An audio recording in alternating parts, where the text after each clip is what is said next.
అమ్మ ఆరతిస్తారు చూడండి.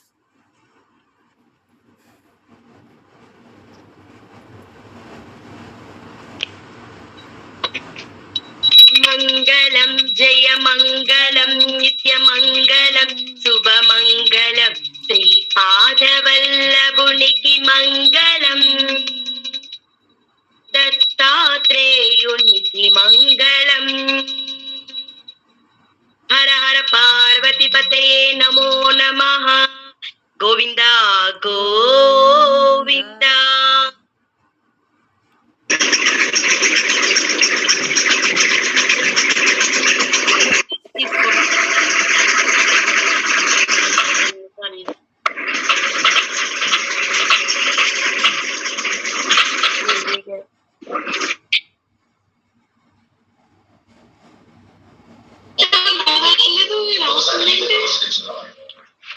అమ్మా అందరికీ జై గురుదత్త.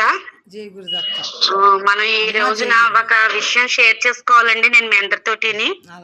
అదేంటంటే మనకి నిన్న జరిగిన పారాయణం వీడియోస్ మన గ్రూప్ లో ఒకరు ఈ మధ్యన జాయిన్ అయ్యారండి. మనం ఓ చోటికి పారాయణం చేయడానికి వెళ్ళినప్పుడు అమ్మ నేను వస్తాను భీమవరం, మాది బెంగళూరు, నేను భీమవరం వస్తానండి, వచ్చినప్పుడు మీతో పారాయణం చేయించుకోవాలమ్మా అని చెప్పి నా దగ్గర ఫోన్ నెంబర్ తీసుకున్నారు అన్నమాట. ఆవిడ ఫోన్ నెంబర్ తీసుకుని ఈ మన వీడియోస్ అన్ని చూస్తున్నారటండి. మార్చి నెలాఖరికి వస్తానన్నారు కదా, ఆవిడ వచ్చారా లేదా అని అడగడం కోసం అని చెప్పి నేను ఆవిడకి ఫోన్ చేశాను అనమాట అండి. అమ్మా మీరు వచ్చారా, మరి ఎప్పుడు పెట్టించుకుంటారమ్మా పారాయణం, ఎప్పుడు రమ్మంటారు మీ ఇంటికి మమ్మల్ని అని చెప్పేసి ఫోన్ చేశాను. ఫోన్ చేస్తే ఆవిడ అసలు ఒక అద్భుతమైన విషయం చెప్పారండి. ఎలా అంటే అమ్మా నిన్న మీరు అందరూ తామర పువ్వులు చేతిలో పట్టుకుని మీరు హరే రామ హరే కృష్ణ అన్న మాట చెప్తున్నారు కదమ్మా, అప్పుడు మీకు ఎలా అనిపించిందో నాకు తెలియదు, మీ ప్రతి ఒక్కరి చేతిలోనూ తామర పువ్వులో శ్రీపాద శ్రీవల్లభ స్వామి కూర్చున్నట్టుగా దర్శనం అయిందమ్మా నాకు అని చెప్పారండి. అసలు ఎంత సంతోషం అనిపించిందంటే అంత సంతోషం అనిపించింది.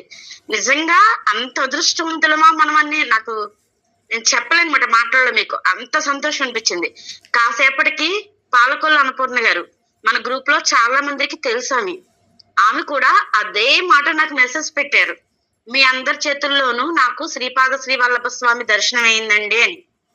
ఒకరంటే ఏదో పొగుడుతున్నారు అనుకోవచ్చు, ఇద్దరు సేమ్ అలాగే చెప్పారు. అసలు చెప్పలేని ఆనందం. అయితే మనతో పారాయణం పెట్టించుకున్న ఆవిడ, అమ్మా మీకు నా ఫ్రెండ్ ఒక ఆవిడ ఉన్నారు, ఆవిడ మీతో మాట్లాడతారు, ఆవిడ జీవితం గురించి మీకు ఒకసారి చెప్తారమ్మా, ఇది ఆవిడ జీవితంలో జరిగిన యథార్థ సంఘటన, మీరు ఇలా గ్రూప్ లో ఆ మధ్య మధ్యలో యథార్థ సంఘటనలు చెప్తున్నారంట కదా, ఇవిడ మీతో మాట్లాడాలని చాలా తపన పడుతున్నారండి అని చెప్పి అంటే, అయ్యో అంతకంటానమ్మా కాసేపు నేను కూడా నాకు కూడా సత్సంగం జరిగినట్టు ఉంటుంది అంటే, అప్పటికి ఈ రోజు పారాయణ చాప్టర్స్ అన్ని అయిపోయినాయి, నేను ఫ్రీగానే ఉన్నానండి, ఇప్పుడే బుక్ చదువుకుని ఖాళీ అయ్యాను, చెప్పమానండి అమ్మా అని చెప్పేసి అంటే ఆవిడ నాకు పరిచయం చేసుకున్నారు అనమాట. ఆవిడ పేరు రూపా అటండి, ఆవిడ పాండిచ్చేరిలో ఉంటారట, వాళ్ళ హస్బెండ్ ఎక్స్పోర్ట్ బిజినెస్ అటండి. అయితే ఆవిడ చెప్తున్నారు, నాకు జీవితం అంటే ఒక 4 years బ్యాక్ సరదా సంతోషం, పార్టీలు షికార్లు షాపింగ్లు అవి తప్ప ఒక 4-5 ఫ్రెండ్స్ ని వేసుకుని ఎక్కడికంటే అక్కడికి కారులో వెళ్ళిపోవడం రావడం, ఇంటి దగ్గర అంతా కూడా పని వాళ్ళు చూసుకోవడం. ఆవిడకి ఒక పాప ఒక బాబు ఉన్నట్టండి. అయితే పాపకి మ్యారేజ్ అయిపోయిందంట, పాపను పంపించేసి ఇంక బాబు ఎక్కడో హాస్టల్లో చదువుకుంటున్నారంట. ఇంక ఈవిడ ఏంటంటే ఇంకెంతసేపు ఫ్రెండ్స్ తోనేంటండి, ఫ్రెండ్స్ ఏనంటండి ఎంతసేపును. ఇంకా అసలు ఎక్కడికి వెళ్ళాలన్నా సరే కారులో వెళ్ళిపోవడం, ఆవిడ వెనకాల 2-3 వేసుకోవడం వెళ్ళిపోవడం, ఇంకా డబ్బు విచ్చలవిడిగానంటండి. పూజా కార్యక్రమాలు అంటే తనకి ఒక పండగ పూట మాత్రమేనంటండి, ఉత్తప్పుడైతే అసలు పూజ గదిలోకి వెళ్ళాలి, ఒక నమస్కారం చేసుకోవాలి అనేవి కూడా ఉండవటండి. అలా ఉండేవారట. మనకి పరిచయమైన ఆవిడ అప్పుడప్పుడు అనేవారట, అండి రండి ఇక్కడ దత్తాశ్రమం ఉంది, గణపతి సచ్చిదానంద స్వామి ఆశ్రమం, మీరు బోల్ టూర్లు వెళ్తారు కదా, మా ఊరు వచ్చారనుకోండి చక్కగా మిమ్మల్ని తీసుకెళ్తానండి, స్వామి ఆశ్రమం చూపిస్తాను రండి అంటే, అబ్బా ఊరుకోండి ఇప్పుడు సరదాగా ఉండాలి గాని ఆ ఎంతసేపు ఆశ్రమం దత్తాశ్రమం పారాయణాలు పూజలు ఇలా అంటారేంటండి అంటూ ఉండేవారటండి. అంటే అది కాదండి ఓపుకున్నప్పుడు చేసుకోవాలి చక్కగాని అంటే, బాబు మీరు చేసుకోండి అమ్మా, మాకు మేము మాత్రం అలాంటి పిలవకండి అది ఇదని ఈడేదో ఏడొకళ్ళు మాట్లాడుతున్నట్టు అలా మాట్లాడేవారటండి. ఒకసారి సడన్ గా అనుకోకుండా వాళ్ళ జీవితాల్లో చాలా దురదృష్టమైన సంఘటన ఏంటంటే, నమ్మి వ్యాపారం పెట్టుకుంటే పార్ట్నర్‌షిప్ అని చెప్పి, నమ్మిన ఆయన బెస్ట్ ఫ్రెండ్ ఆయన మోసం చేశారటండి. మోసం చేస్తే అనుకోని సంఘటనటండి. ఎలా అంటే నెమ్మదిగా మొత్తం డౌన్ అయిపోయారటండి. ఇదివరకు ఆళ్ళ పనమ్మాయి డబ్బులు అడిగితే ఈవిడ లెక్కపత్రం లేకుండా తీసేసిన ఆవిడ ఒక్కొక్కసారి ఆ అమ్మాయి దగ్గర డబ్బులు అడిగేవారటండి. ఏమన్నా ఒక 2000 ఉంటే ఇవ్వే, నీకు అడ్జస్ట్‌మెంట్ తర్వాత చేస్తాను అన్నట్టుగా డబ్బులు తీసుకునేవారటండి. అసలు అలాంటి పరిస్థితి అంటే ఎంత బాధగా ఉంటుందో చూడండి. ఒకప్పుడు విచ్చలవిడితనం, షాపింగ్‌లు, చీరలు, సినిమాలు, పార్టీలు ఇవి తెలిసిన ఆవిడ ఎదుటి వాళ్ళ దగ్గర నుంచి డబ్బులు తీసుకోవడం అంటే అది ఎంత బాధాకరమైన విషయం కదా! ఎంత అసలు మనసు ఇంకా చెప్పలేమన్నమాట. అంత బాధాకరమైన విషయం. అయితే ఆ పిల్ల అత్తగారింటికి ఇదివరకు వెళ్తే, అయ్య బాబోయ్! వదిన గారు వచ్చారని చెప్పి ఎదురొచ్చి స్వాగతం పలికేవారటండి. ఈళ్ళు వస్తా ఉంటే కూడా అబ్బా! వచ్చినోళ్ళు ఎప్పుడు వెళ్ళిపోతారా అని చూడడం, గుమ్ముల నుంచి మాట్లాడి పంపించేయడం అలాంటి సంఘటనలు జరిగేవటండి. ఒక్కొక్కసారి అయితే ఈవిడ అనుకునేవారట సూసైడ్ చేసేసుకోవాలి, వేస్ట్ ఈ బతుకు, ఇలా తగ్గి బతకడం అన్నది బతకూడదు, బతకలేము ఇలా అనుకునేవారటండి. అనుకుంటే ఒకసారి ఇప్పటికి ఫోన్ చేశారంట.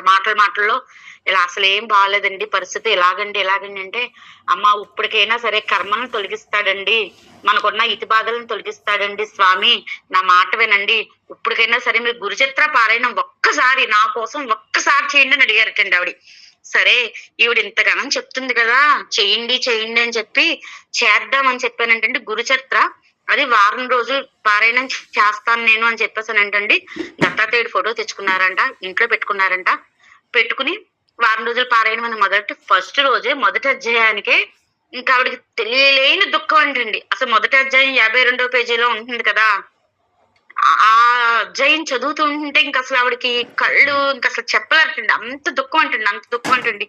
ఏడ్చి అనుకుందంటండి, స్వామి నువ్వెందుకు వచ్చావో నా జీవితంలోకి తెలీదు, ఈ రోజు నుంచి కూడా నేను నీ పాదాలు పట్టుకుని వదలనైనా అనుకున్నారటండి. పారాయణం చేశారంట, అయిందట. ఇలా రోజులు గడుస్తున్నాయంట కానండి జీవితంలో ఏం మార్పు రావటం లేదట. మార్పు రాకపోతేని అనుకోకుండా వాళ్ళు కూడా బెంగళూరు షిఫ్ట్ అయ్యడం జరిగిందంటండి. బాబు ఉద్యోగరీత్యా వచ్చేసారటండి ఇక్కడికి. ఆయన ఆవిడ కూడా వాళ్ళ హస్బెండ్ ఏ పని పాట లేకుండా పాపం అలా ఉండేవారటండి.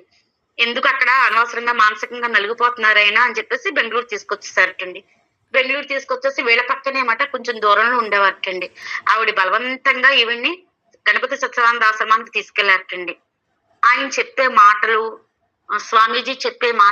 స్వామీజీ చెప్పే ప్రతి ఒక్కటి మోటివేషను ఈవిడికి అర్థం అవ్వాలి అని చెప్పి బలవంతంగా ఏంటంటే డిప్రెషన్ లోకి వెళ్ళిపోయి ఎంతసేపు ఆలోచిస్తూ ఇంతేనండి, ఇంక జీవితం అయిపోయింది, ఇంకెప్పటికీ మారం, అన్ని పోగొట్టేసుకున్నాం, మా జీవితంలో ఇక మార్పు రాదండి, ఇక ఇంకింతేనండి ఇలాంటివి చెప్పేవారంట. ఇంతే అన్న మాట అనొద్దు, ఇంకా అయిపోయింది అని అనొద్దు, పడిన చోటే వేరే మొక్క పడిపోయిన చోట వేరే నుంచి ఇంకో మొక్క వస్తుంది కదా, సేమ్ మీ పరిస్థితి కూడా అలాంటిదే.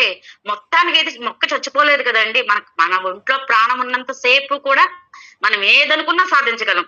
విజయం సాధించగలం అనుకుంటే విజయం సాధిస్తాము, విజయం సాధించలేము, మనం ఏమి చేయలేము, మన జీవితం